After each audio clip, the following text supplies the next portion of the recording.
Hello everyone, welcome back to the mini blog. তো এই ব্লগটা হলো এবারে দোলের ব্লগ, মানে দোল 2026। তো সকাল সকাল উঠে আগে মাটন রান্না করে নিচ্ছি। আজকে আমাদের সিম্পল মেনু, মাটনের পাতলা ঝোল আর ভাত। আর এরপর আমরা মাটনটা রান্না করে ঝিনুকে রেডি করে দিয়েছি। আর আজকে আমরা সবাই না হোয়াইট হোয়াইট পরেছি, একটুখানি পুরনো হোয়াইট জামা কাপড় ছিল সেই পরেই আর কি দোল খেলতে নেমেছি। আর আমাদের ফ্ল্যাটের নিচেই একদম দোল খেলা হচ্ছিল, বাচ্চা বড়রা সবাই মিলে দোল খেলা হচ্ছে। আর ঝিনুক তো কাউকে ওর গালে রং লাগাতেই দিচ্ছে না, কিন্তু আমাকে একটুখানি রং লাগাতে দিয়েছিল, তাই অল্প একটুখানি রং লাগিয়ে দিয়েছিলাম। আর ও তো এই রঙগুলো দেখে, রং খেলাটা দেখে ভীষণ আনন্দ।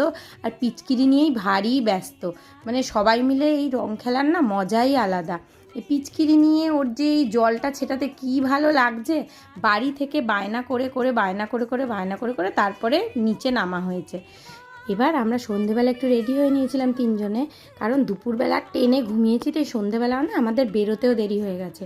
সন্ধেবেলা বেরিয়েছি কেন, সন্ধেবেলা বেরিয়েছি আমার শ্বশুরবাড়ি যাওয়ার জন্য। গিয়ে একটুখানি মা বাবাকে আবির দিয়ে নিলাম, বুঝুনও একটু আমাদেরকে আবির দিল। মানে এগুলো রিচুয়ালস, আমার মা বাবা যেহেতু কাছাকাছি থাকে না, একটু দূরে থাকে, তাই অত দূর আর যাওয়া হয় না। এসব করার পরে ঝিনুক নিয়ে দুষ্টুমিতে মেতে গেছে, কাকাইয়ের পেছনে লেগে পড়ে রয়েছে। অ্যাকচুয়ালি কী হয়েছে, বুঝুন একটুখানি বসে মুভি দেখছিল মোবাইলে, কিন্তু ওর সেটা পছন্দ না যে কাকাই নিজের মতন রয়েছে, কিছুতেই থাকতে দেবে না। এরপর কিছুক্ষণ কাকাইকে জ্বালাতন করা হলো ভীষণভাবে।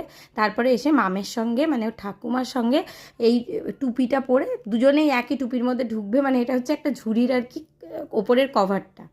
তো তারপরে ওই বাড়ির থেকেই আমরা খাওয়া দাওয়া করে বাড়ি চলে এসেছিলাম। আর রাতের বেলা ঘুমের আগে ঝিনুকের তো এই রুটিনটা মাস্ট, ও বাবার কোলে কোলে ঘুরবে বেশ কিছুক্ষণ, 5-7 মিনিট, তারপরে শুতে আসবে। তো এইভাবেই আমাদের দিনটা শেষ হলো।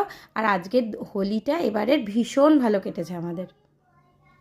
আর এই ভয়েস ওভারে শুনতেই পাচ্ছেন ঝিনুকের গলা, মানে আমি ভয়েস ওভার দেবো আর ঝিনুক ব্যাকগ্রাউন্ডে থাকবে না, জেগে থাকলে এটা কখনো হয়?